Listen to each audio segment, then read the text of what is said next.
I'd like to introduce our first speaker.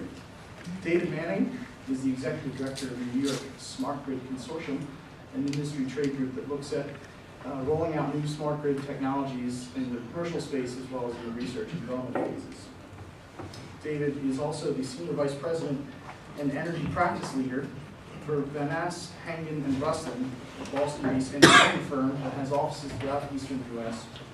And the firm's primary areas of focus are, in addition to energy, we have environment, transportation, and land use.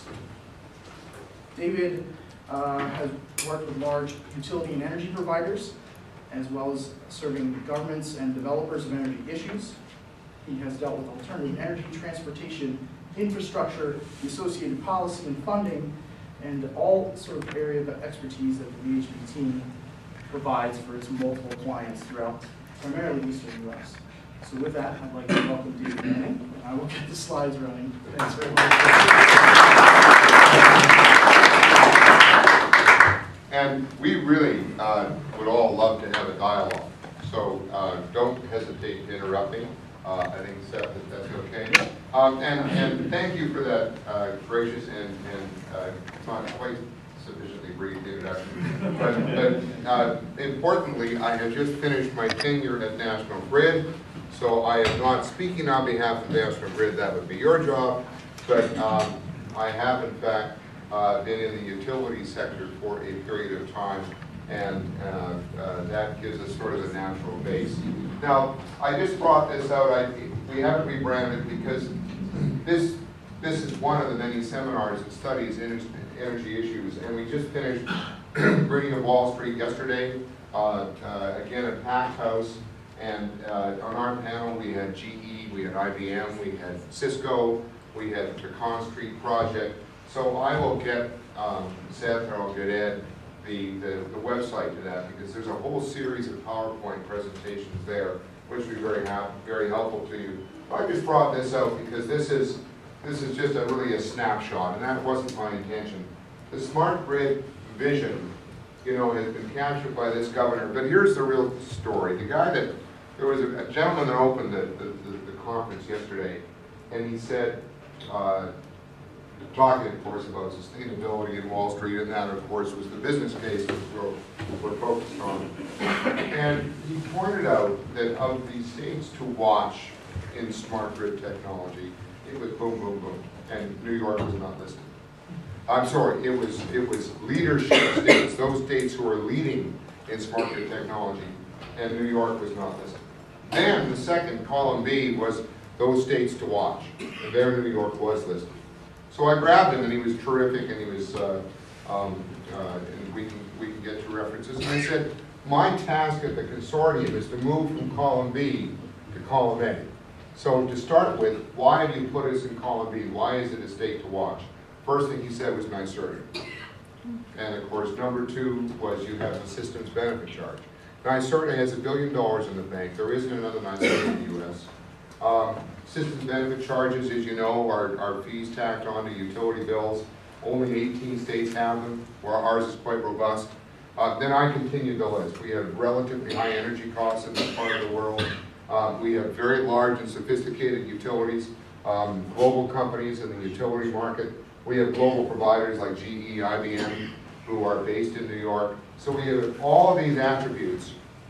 So there's no reason why New York State can't become perceived, and I think it is providing great leadership in the smart grid space. I just don't think that's well understood. So I think we probably know this, but here's just one little snapshot. There was a brief power outage that impacted the Achievers shipments. A 0.0 second outage cost them 20% of their chip production for 2 months. Now, I would bring that home and say, anybody that lived through the storm and the storm recovery recently knew that self-diagnosis and the concern about the reliability of the grid and climate change. I recognize that the party currently in power in Congress has decided that climate change is not happening. Speaking as a delegate to Kyoto, I can point out that there's another view. So again, what I really wanted to do was just provide these PowerPoints for your use, but not follow them in any kind of a strategic way. But you know that we have issues of reliability, we have issues of cost, we have opportunities, including the funding mechanisms that exist within the state. So the consortium is a three-legged stool. We have academic institutions in the national lab, ENL, we have Syracuse, we have Stony Brook, we have Poly, we have NYU, we have the major universities in New York, we have the major providers such as GE, IBM, CA, and we have the large utilities including National Grid and Con Ed. So the beauty of this is this gives us a platform to basically come up with a roadmap, and I don't love that word, but come up with a strategy for how we're going to advance smart grid technology within New York in a local context. And it's easier for the consortium to engage with NYSERDA, engage with the regulator, engage with Washington, because we don't have a very specific corporate agenda. So this, of course, means that we have to connect with Washington, D.C. That is a troubled place. And we continue to talk about dysfunction in Washington and say, all the actions at the state level. Washington is not an effective place. Budget cuts are just dramatic. Well, that's great, except things are not always that functional at the state level either. And that's not a shot at New York. It's just where we are in terms of the uncertain politics of this country. So for us not to be left behind, organizations like the Smart Grid Consortium have got a role to make. We have to engage with the customer. I know that's your job, and I'm sure you'll speak about that. But we have to create this enthusiasm from the customer. The Pecan Street project is a fascinating piece. You can find it online. It happens to be in Austin, Texas, which is the only part of Texas where I could probably survive. But they've got almost 1,000 homes now. They've got a number of alternative vehicles all deployed. And they are using every element of smart grid technology. But they discovered that none of their participants want to control the thermostat on their iPad. They really don't want to take on more responsibility. They just like the opportunities in terms of reduced cost and technology that this technology is giving them. So this is a quick snapshot of the consortium. And all I'm really putting that up for is that you can appreciate that there are some very sophisticated organizations operating within the state, including in this building, who are here to advance the science and the technology and the deployment of smart grid technology. I think we probably know why we need to do it. So again, not going to go through any level of detail. There is an ongoing debate going on, which I think my friend might engage in. Some, like National Grid, have really embraced, in my opinion, advocacy for customers and the customer experience. Others are more focused on grid modernization. Even the smart grid terminology is a challenge for us because of what's happened in California, what's happened in Texas, what's happened in Boulder. There have been some rollouts of grid technology, which is really just the smart meter. And I think, and I say this with caution because one of our panelists happens to be an expert on metering communication technology, which is a huge, huge opportunity for this country. But some of them misfired. I think there were 180, you would remember this, Sue, I think there were like 180 of PG&E's meters out of 2 million actually were calibrated wrong and actually raised, higher bills. And we're still trying to overcome that, and this will come as a surprise to my other panelists here, but utilities are not the best communicators. They don't tend they don't tend to be their best advocates. So what the consortium is trying to do is to overcome the uncertainty. In the words of Gary Brown, the chairman of the Public Service Commission, smart grid right now is struggling with a lack of product identification. Nobody quite knows what smart grid is. And really, very simply put, in my view, smart grid is the convergence of telecommunication and information technology, which has been advancing so rapidly, and the existing grid. Two of my favorite anecdotes, and then I'm going to be quiet so we can move on. Number one, the chairman and CEO, your ultimate boss, comes over from England with National Grid and goes to a substation in Buffalo. Chopped out of the front of this marble building is 1922, as he's walking into the substation. He says, oh, this can't be good. And he got in there and discovered that the switchgear had been installed in 1922. So your boss yesterday in Wall Street puts up a picture of some of your somewhat decayed infrastructure. It was the bravest move I've seen a utility do. She put up, there was a bird's nest on top of one of your poles. And she was talking about the need to upgrade the grid. And if we're gonna upgrade the grid, we have to do it with the best technology. She said, have you ever heard of George Westinghouse? Have you ever heard of Thomas Edison? She said, I have pieces of my system that were made by those individuals. And of course, the joke is that if Alexander Graham Bell woke up tomorrow and saw your cell phone, he'd be astounded. If Thomas Edison woke up tomorrow and saw the grid, he would not only recognize it, he could probably fix it. So, there's the challenge.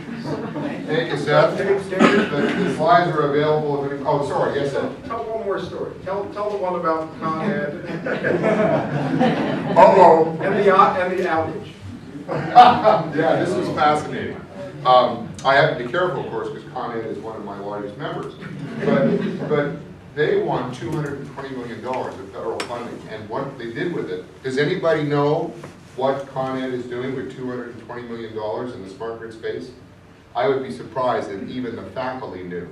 None of us know, because they haven't told anyone. They are working on what they see as a very non-sexy investment, which is sensors on their system. When Queens went out, I don't know if you remember this, but recently, there was 2 or 3 years ago, Long Island City, Queens lost power to well over 100,000 people in the middle of a heat wave. And it was 5 days without Con Ed having a press conference. And Mike Bloomberg started going on TV 3 days in to defend the utility. I knew why they weren't talking. It was because they knew they would be asked, how many people are out? And they had no idea. And Craig Ivey, the president on my board, recently told me the story just last month. He said, it was pretty embarrassing when the only way you know who's out is when they phone you. But what's more embarrassing is when you have to call them and ask them if the power's back on. He said, just imagine, you've had no power, it's 94 degrees, and you answer the phone, hi, we're Con Ed, is your power on? And that is literally where they are today. And so, of course, that is the tremendous, tremendous opportunity and the push. Because the tragedy is, the cable box knows if the power's on. So RCM knew who was on in Queens, but Con Ed didn't know. Cable box knows right away whether it's on or not. If the power comes back on, the cable company knows immediately. So there's a huge integration opportunity going forward, and it's going to take a lot of science, a lot of technology. Thanks very much. Yes? Just a quick, your top integration of renewable Yes. generation. How much of this renewable resources have to get, and are we getting there, until it actually becomes a detriment to the power company? You know, the sun comes out, and all of a sudden you've got more power than you know what to do with it. Yeah, very good point, and that's obviously one of the real opportunities is to bring on more renewables. You have to have a better understanding. Con Ed's challenge is combined heat and power. NYU just did 13 megawatts of generation at the university in their system. So Con Ed has to know that when it came on, it's phone calls. Okay, we're turning on now. So the studies in Europe, there seems to be a break point at 40%. I could be corrected, but you know, there are studies that can get you as high with proper smart grid technology. You could balance an interruptible load of as high as 40%, which is astounding by ICE standards. I don't know if National Grid would agree with that, but that would be that. You know, that's a study out of Europe, where in Spain and Germany they have deployed that kind of volume. We're nowhere near even imagining that kind of volume here, but without that smart grid technology, you're not going to be able to balance that kind of load. Battery technology is not there yet. We need grid level storage. But of course, the beauty of it is, with $2.50 natural gas, you can balance a lot of interruptible power with natural gas generation, which can be up in a matter of 45 seconds. So I think there's a huge opportunity going forward. But all of that stuff connects to the grid with smart grid technologies. If you want a business case for smart grid, whatever you want, be it wind, solar, geothermal, all of these opportunities that are being studied in this building, they all connect to the grid through smart grid technology. So we're the facilitator. I'm going to sit down. Okay. Because there's other questions. because I don't want to offend my panelists, but I'm not going anywhere. Yeah. Is that okay? Yeah, that sounds good. Let's move forward and get through the remaining presentations, and we'll have lots of times for questions at the end as well as. My relationship with National Grid is still very important. Very nicely deferred. I love it. Spoken like a true membership organization.